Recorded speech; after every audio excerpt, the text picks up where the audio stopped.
네, 안녕하세요.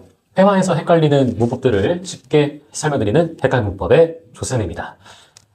오늘부터 투부정사 들어갑니다. 투부정사가 여러분들이 가장 어려워하는 문법들 중에 하나일 거예요. 내용이 워낙에 많아서. 근데 천천히 하나하나씩 개념을 잡아 나가면 여러분들이 회화에서 충분히 활용할 수 있는 아주 유용한 표현이 될 거니까 여러분들 잘 따라와 주시면 너무 좋을 것 같습니다. 오늘은 투부정사의 첫 번째 시간, 명사로 사용되는 투부정사를 배워보도록 할게요. 우선 여러분들이 투부정사라는 게 뭔지를 정리를 하고 들어가야 투부정사가 이런 애구나 알 수 있을 거고요. 명사로 사용되는 주어, 목적어, 보어 쫙 쪼개서 총 4단계로 공부를 해보도록 하겠습니다. 자, 일단 투부정사라는 게 뭐냐면 저희가 영어를 사용할 때 동사라는 친구들이 있어요. 그쵸? 뭐 동사 study가 있었다라고 하면 보통 동사는 어떤 동작을 하다라고 해석을 합니다. 그래서 study라고 하면 공부하다라고 해석이 될 거예요. 그런데 이걸 투부정사로 바꿀 거예요. 어떻게 바꾸느냐? 동사 원형의 앞에다가 to를 추가합니다. 그렇게 됐었을 때 뜻이 바뀌어요. 즉, 품사가 바뀌는 겁니다. 그래서 공부하는 것 아니면 공부하는 이런 식으로 동사가 더 이상 동사가 아니라 다른 명사나 형용사나 부사로 품사가 바뀌는 겁니다. 동사로 활용하지 않고 다른 품사로 활용하는 거죠. 그래서 부정사라고 하는 단어를 잘 생각해보면 부정사, 정해지지 않은 단어, 뭐가? 품사가 정해지지 않은 단어가 투부정사입니다. 명사로도 쓰이고 형용사로도 쓰이고 부사로도 쓰일 수 있기 때문에 그런 이름이 붙은 거죠. 자, 그래서 오늘은 그 중에서 명사 역할을 하는 애들로 볼 거예요. 투부정사의 명사용법이라고 하는 애는 자, 일단 명사가 어떻게 쓰이는지를 알고 들어가야 될 것 같은데 명사는 문장에서 주어 자리, 목적어 자리, 보어 자리에 사용됩니다. 주어는 문장의 주체, 즉 행동의 주인공이 주어이고요. 목적어는 동사의 대상이 되는 단어를 목적어라고 합니다. 보어는 주어 또는 목적어를 보충 설명하는 단어, 그래서 보어라고 하거든요. 명사는 저렇게 주어, 목적어, 보어로 사용되는데 투부정사가 마찬가지로 명사용법으로 쓰일 때에는 주어, 목적어, 보어 자리에 등장할 수가 있습니다. 즉, 동작의 명사화가 이루어지는 거예요. 그래서 해석을 뭐뭐 하기, 뭐뭐 하는 것 이렇게 해석을 하기로 합니다. 자, 그러면 첫 번째 주어부터 들어가 볼게요. 주어로 사용되는 투부정사는 해석할 때 뭐뭐 하는 것은, 뭐뭐 하기는, 는, 이가 이게 주어의 해석이잖아요. 그래서 뭐뭐 하는 것은 이라고 해석이 됩니다. 주어로 사용되는 투부정사는 이런 문장, 이런 식으로 활용이 돼요. To study English is fun. 영어를 공부하는 것은 재미있다. 자, 투부정사가 어디서부터 어디까지냐면 to study English 부분이에요. 왜냐하면 동사가 is가 쓰였으니까. 동사 앞에까지는 다 주어죠. 즉, 투부정사는 원래 동사가 데리고 다니던 목적어나 보어를 포함한 구 단위가 다 투부정사 범위에 속한다고 보시면 되겠습니다.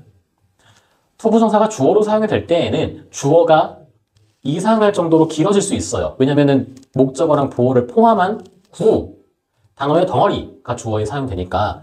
그래서 주어가 긴 걸 별로 안 좋아하는 영어에서는 특히 투부정사가 주어로 등장하는 경우에는 투부정사 주어 부분을 문장의 뒤쪽으로 보내버리고 주어 자리는 가짜 주어 it으로 대체합니다. 그래서 it 가주어, to 진주어 구조를 가지게 돼요. 위에 있는 문장을 이렇게 바꿀 수 있는 거죠. It is fun to study English. 오히려 이렇게 밑에 활용된 it 가주어, to 진주어 부분이 이 문장이 훨씬 더 자주 사용됩니다. 더 자연스러운 느낌이 나는 거죠. 자, 그 다음은 보어로 사용되는 명사용법입니다. 보어는 해석할 때 뭐뭐 하는 것이다 라고 해석을 많이 하시게 될 거예요. 문장은 이런 식입니다. My dream is to be a singer. 나의 꿈은 가수가 되는 것이다. 자, 투부정사에 해당하는 부분은 to be a singer. 그래서 해석을 가수가 되는 것이다. 이렇게 해석을 합니다. 투부정사가 보어로 사용되는 경우에는 주로 비동사의 뒤에 나오는 경우예요. 두 가지만 기억하시면 돼요. 비동사의 뒤에 나오고 뭐뭐 하는 것이다 라고 해석이 된다. 그러면 보어로 쓰인 거다 라고 생각하시면 됩니다. 투부정사가 보어로 쓰이는 경우엔 절대로 일반 동사의 뒤에 나오지 않는다는 점 기억하시면 좋겠어요. 자, 마지막 좀 복잡한 내용이 될 수 있어서 보어를 먼저 설명하고 목적어 이제 설명합니다. 목적어로 사용되는 투부정사는 뭐뭐 하는 것을, 뭐뭐 하기를 이렇게 해석이 되고요. 문장 안에 사용되는 경우는 이렇습니다. He decides to see a movie. 그는 영화를 보기로 결정했다. 영화 보는 것을 결정했다라는 얘기가 되겠죠. 투부정사가 목적어로 사용이 될 때에는 특정, 일반 동사들 뒤에 사용됩니다. 이래서 좀 복잡해요. 여러분들이 특정한 일반 동사들을 외워놓으셔야 돼요. 자, 어떤 애들이 있느냐? 밑에 제가 총 10가지 준비해놨습니다. 10가지가 주로 많이 사용이 돼요. 이게 일단 기본적으로 여러분들이 외우셔야 되는 동사들의 종류입니다. 첫 번째, want, wish, hope. 세 개의 단어가 결이 좀 비슷하죠. 원하다, 바라다, 희망하다. 그리고 두 번째 줄, decide, expect, promise, plan. 자, 이 네 가지의 단어의 공통적인 느낌이 무슨 느낌이냐면 decide, 결정하다. 뭐를? 미래에 할 일을. expect, 기대하다. 뭐를? 미래에 벌어질 일을. plan, 계획하다. 미래를. promise, 약속하다. 나중에 뭘 할지를. 자, 다 네 개의 동사들이 무슨 느낌이냐면 미래에 벌어질 일들에 대해서 얘기를 할 때 쓰이는 거예요. 결정하다, 기대하다, 계획하다, 약속하다. 그래서 네 개 여러분들이 꼭 묶어서 외우셨으면 좋겠습니다. 그리고 세 가지가 더 있어요. 첫 번째, agree, 동의하다, choose, 선택하다, need, 필요하다. 이렇게 총 10가지의 동사들이 목적어 자리에 뭐뭐 하는 것을 이러는 해석을 할 때 투부정사를 씁니다. 이걸 외우는 이유는 나중에 동명사를 공부할 때 동명사를 목적으로 취하는 일반 동사들이 또 다른 애들이 또 있어요. 그래서 그거랑 구분하기 위해서 이렇게 10개를 꼭 외워놨으면 좋겠습니다. 까먹지 마시고 10개밖에 안 돼요. 10개. 10개 여러분들이 진짜로 아무것도 안 보고 직접 말할 수 있을 때까지 외우시면 돼요. 3개, 4개, 3개 잘라서 외우십시오. 이게 가장 쉬운 방법입니다. 자, 그러면 여기까지 명사용법으로 사용되는 투부정사를 봤어요.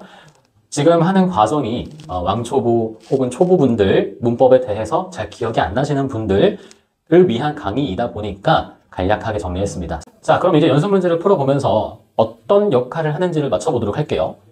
동그라미 쳐보시면 됩니다. 첫 번째 문제. To study hard is important. 열심히 공부하는 것이 중요하다.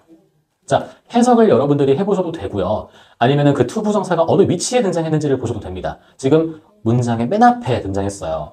동사의 앞에. 그러면 그 자리는 주어 자리죠. 주어로 사용된 투부정사입니다. 이 문장에서도 마찬가지로 it 가주어 사용할 수 있어요. It is important to study hard. 이렇게. 두 번째, she wants to become a doctor. 그녀가 의사가 되는 것을 원한다. 자, 방금 제가 해석할 때 뭐라고 해석했냐면 의사가 되는 것을 이라고 해석을 했어요. 그러면 해석상으로도 그렇고 등장 위치 보세요. want라는 일반 동사의 뒤에 등장했죠. 그러면 목적어죠.